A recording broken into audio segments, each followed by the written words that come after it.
Hello hi అండి అందరికీ. ఈరోజు మీకు బాత్ పౌడర్ చూపించబోతున్నాను. ఇది మా నాయనమ్మల కాలం నాటిది. మా నాయనమ్మే నాకు చెప్పారు. అయితే దానికి నేను కొన్ని ఇంగ్రీడియంట్స్ని యాడ్ చేసి మీకు చూపించబోతున్నాను. మా నాయనమ్మ ఎలా చెప్పారో ముందుగా ఆ విధానం చూపిస్తాను.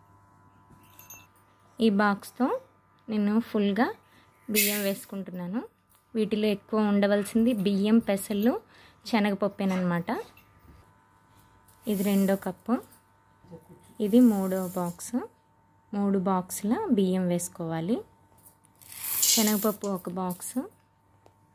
మనం బియ్యం 3 బాక్సులు వేసుకున్నాం కదా, శనగపప్పు 2 బాక్సులు వేసుకోవాలి. పెసలు కూడా ఈ బాక్స్తో 2 బాక్సులు వేసుకోవాలి.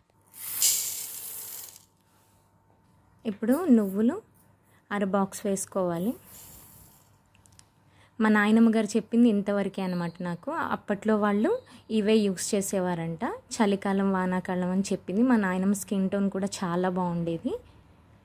నార్మల్ కలర్ అయినా కూడా రెగ్యులర్గా వాళ్ళు ఇది యూస్ చేయడం వల్లే. ఇప్పుడు నేను యాడ్ చేసుకునే ఇంగ్రీడియంట్స్ చూపించబోతున్నాను. 2 టేబుల్ స్పూన్ చియా సీడ్స్ వేసుకుంటున్నాను నేను. ఇవి ఎందుకంటే స్మూత్నింగ్ కోసం. అలాగే 1 బాక్స్ ఎర్రపప్పు. ఇది మనకి కలర్ ఇంప్రూవ్మెంట్ కోసం. రాగులు కూడా స్కిన్కి చాలా మంచిది. ఇది కూడా బ్రైట్నింగ్ ఇంకా స్క్రబ్బింగ్ లాగా యూజ్ అవుతాయి మనకి. అలాగే వసకొమ్ములు. ఇవి ఏమన్నా చిన్న చిన్న స్కిన్ రిలేటెడ్ ప్రాబ్లమ్స్ ఉంటే క్లియర్ అయిపోతాయి. దాల్చిన చెక్క, యాంటీ బ్యాక్టీరియల్ ప్రాపర్టీస్ ఉంటాయి దీంట్లో. స్కిన్ డిసీజ్ ఏం రాకుండా చర్మ వ్యాధులు ఇది రక్షిస్తుంది. లవంగాలు, ఇది స్కిన్ టైట్నింగ్కి యూజ్ అవుతాయి. చాలా తక్కువ క్వాంటిటీ వేసుకోవాలి. చెక్క ఫ్లేవరింగ్ కూడా మంచి ఫ్లేవరింగ్ ఉంటుంది పౌడర్కి. అలాగే 10 బాదం, స్కిన్ సాఫ్ట్నెస్కి ఇంకా కలర్ ఇంప్రూవ్మెంట్కి కూడా చాలా బాగా యూజ్ అవుతుంది. స్కిన్కి కూడా మంచి విటమిన్ ఈ కూడా దొరుకుతుందన్నమాట. ఇప్పుడు ఇవన్నీ నేను పౌడర్ చేసుకుంటాను. ఇక్కడ మీకు ఒక విషయం చూపిస్తున్నా. నేను ఏదో చేసేస్తున్నానని మా షైనీ గాడు ఎంతో వింతగా నన్ను అబ్జర్వ్ చేస్తున్నాడు. ఇప్పుడు జాజికాయ నా దగ్గర అవైలబుల్గా లేదు. అది మనకి పిగ్మెంటేషన్ ఉన్న, మంగుమచ్చలు ఉన్న అది కూడా వేసుకుంటే 1 లేక 2 అవి క్లియర్ అయిపోతాయి మనకి స్కిన్ రిలేటెడ్ ప్రాబ్లమ్స్. ఇంకొకటి ఏంటంటే, మనం గంధకచోరాలు వేసుకుంటే స్కిన్కి మంచి, అంటే అది ఒక స్వెట్ బూస్టర్ లాగా పనిచేస్తుంది. స్వెట్ రాకుండా, ఒకవేళ వచ్చినా అది మంచి ఫ్రేగ్రెన్స్ ఉంటుంది అనమాట. వట్టి వేళ్ళు కూడా అంతే.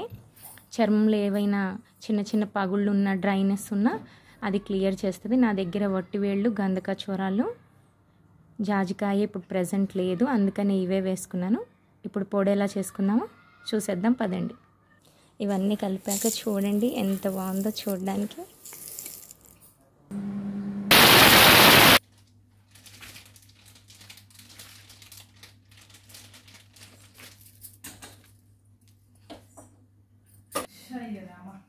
ఇది పాలతో కానీ, పెరుగుతో కానీ, లేకపోతే రోజ్ వాటర్తో కానీ అప్లై చేసుకోండి. అప్లై చేసుకుని స్నానం చేయండి. చాలా నీట్గా ఉంటుంది. కలర్ ఇంప్రూవ్మెంట్ కూడా బాగుంటుంది.